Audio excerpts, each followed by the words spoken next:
about, with some of my doctor friends, but prevention.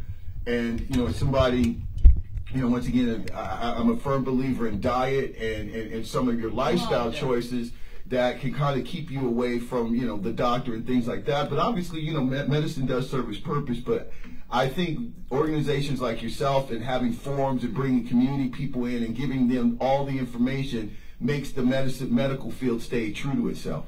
That's exactly what we're out here to do, Jeff, and I'm with you. A lot of times we're taking medicines, we're doing all these things. What we do from the cradle to seniors is we've got interventions, fit kids for our youth, and then as they get a little older, eat, play, grow, and as they get older, eat healthy, be active. This is adults, teenagers to elementary students to teach nutrition and fitness. Right. And how important that is. Because once you get to a place of having chronically not had the right nutrition and fitness, then that's where you end up, like you said, at the doctor and dealing with medicine. Yeah. And I'm like you. I have a friend, close friend, who's a physician, and she always says, please, I don't want you to take the medicine. She's saying, okay, you started out with a low dose of whatever it is. Great. Keep it low. Keep it low. But often we can encounter folks, and I know for me, it can be a struggle to say no to some of the things we love. Yes. I've got a bad, hi, I'm Tracy. I love chocolate covered almonds. Oh my goodness. It's a problem. Yeah. But I have to discipline myself. Right. And a lot of times people say, well, I take my medicine so I can have that barbecue. Exactly. I take my medicine so I can eat that whatever it is. Right. Just beginning to say, how about we not do that? Yeah, yeah. How about we come up with some different strategies? We've got a colleague over at Faith Farms. Yeah. Familiar with Pastor Whitaker? Are you kidding me? That's my guy. Okay, absolutely. Frida, who works there. Yes, he comes on the show. Oh, wonderful. Yeah. She and Gary Food Council, Alma. Oh. They share something I think is so key. They say, why is it in this nation, in our culture, we always celebrate with bad food? Yeah. We either are drinking something that's not good for us. First thing, you have a birthday, you barely got teeth. Here's a cake. Yeah, here's a bunch of sugar. Here's a bunch of sugar. And then followed with a fruit punch chaser. All bad when you think about it. And actually building those habits in us when we're really young. And so just beginning to think about these things differently, that's what we're out here to do, and to help folks know, maybe do, make that all game. Yeah. And introduce those veggies with the babies early enough. Right. That they aren't always looking for an ice cream treat or something like that. But, we're doing our part as folks who want to be here a long time, right, want to be in good health as long as we can. Yeah, absolutely. We're talking with Tracy Lewis from the Canine Organization and really having a great conversation. I want to get to your event because I know Amber's got to go in just a little bit, so I'll be try to be kind of tight with this. All right. But first of all, I've gotten into gardening this year. My wife and I, we've converted a whole lot into kind of the Smith Park. And so we're growing. We got our first little small harvest of some pepper, but we've got all kind. We're going to be growing our food entirely. Nice. That's kind of our thing. But I wanted to kind of get into real quick about the education component, because the reason I say this, and I think in particular in the black and brown communities, and I would even suggest maybe more the black community, is that there used to be something that I remember my father telling me about my grandfather, who came up here with his 3 brothers from Natchez, Mississippi. He had an 8th grade education. And, by the time I met my grandfather, he was back in the communities in, is that the children going to school was a resource for information that would be brought back to the house. And so it kind of comes back to what we were talking about even with health and safety. I think that if we can, I don't know when we got away from going and putting a lot of these factors into the schools. And because the kids can come back, a child who comes back and knows about nutrition can start to question and maybe help move the household along. Now, mind you, he or she isn't paying for groceries, but they can start to suggest stuff to be eaten at home, and then that can change the mindset instead of us trying to do it the other way around from the top down. I mean, what about that? Absolutely, Jeff. I think you're right on the money there. Again, I can't agree with you more. And in fact, I'm wanting to do a pivot to our upcoming event, where it's that similar thing happening. And I'm going to come as just a girl here. This is Men's Health Month in June coming up. Yeah. And our community conversation is called Caring for Our King. Yes.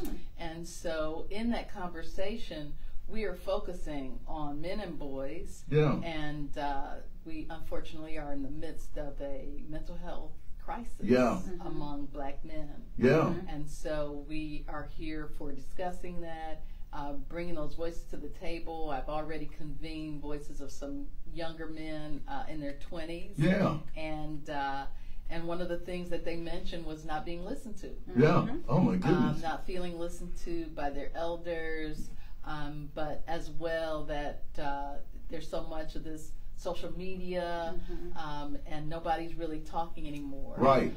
The one young man said something that really stuck with me. He said, I said, how can we help? Yeah. You know, what are some of the things you want us to know? And he said that it's hard for us. Yeah. And that, you know, we don't get a lot of affirmation. He said, I don't know, for women, you seem like you get people to tell you look nice, Right. you're doing a good job. He said, but as young men, nobody will walk up and say, hey, you look real handsome. Yeah. Or this or that. And so I said, you know, we're having this conversation and we're wanting to have those voices. Yeah. We've got a psychologist. His name is Khaled Scott.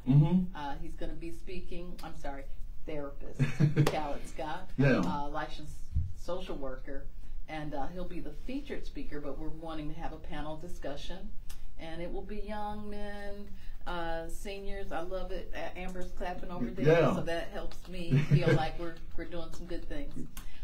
And so just having that conversation, having breakout sessions.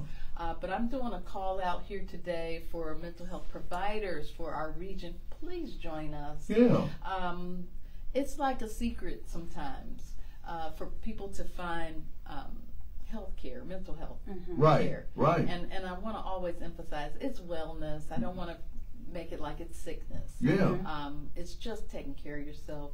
And I feel like the terrible tragedy that we run into is what happens when we don't care for our men. Absolutely. The voices that we don't have at the table, the ways that folks aren't affirmed really cost our community. Yeah. And it costs them personally, but it costs families, and it costs our community as well. Yeah. So it's going to be Maryville Community Center. Again, Dina Barbara White. Yep, Dina Barbara White. We always catering something good. It's June 13, 5 to 7. Yeah. And then we also have a session for those who can only make it to the day. See, I'm so appreciative of you, Amber. I can't tell you enough. Because I'm so excited. I can just talk about what we got planned.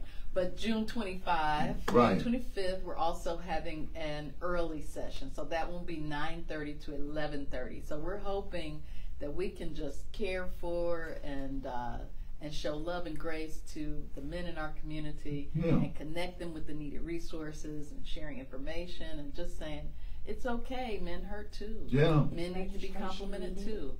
Registration, we're going to have it posted at our Facebook page. Yeah. And so anyone can call us at 219-595-2004 and just text, I want to be a part of the conversation. I want to speak at this event. I want to attend. There's going to be 3 at my party or whatever. Whatever you want to text us, we're looking forward to hearing from you and responding to your needs. Well done, Tracy. Always a pleasure, absolutely. Now, give us, before you go, give us the logistics of your organization for people that are interested, want to go to your website, learn more, because this is a pretty cool organization. Absolutely. Thank you, Jeff. We are at canihelp.org.in. The phone number is 219-885-9755. That's a You can send pictures, you can send text, you can send whatever to that number. And we are at 839 Massachusetts Street, Gary, Indiana. We're co-located with the Northwest Indiana Veterans Village. We're on the south side. We got our logo on the door, so we've got our own separate entrance. Nice. Our Facebook and social media is, please remind me. Go ahead. Community Advocates of Northern Indiana. I think it's Community Advocates NI at Facebook. Yeah. But canihelp.org.in is our website, and at that website you can access our Instagram and Facebook as well. Yeah, good stuff. What would I do without you? There you go, Amber. Good stuff. All right. Well, we appreciate you, Tracy. Absolutely. Thank you so much. A lot of information being put out there. Go support this wonderful woman and her wonderful causes throughout Northwest Indiana. This is absolutely necessary, and we appreciate her sharing that here on the show. Also, shout out to Amber for holding it down. All right, we're going to take a quick break.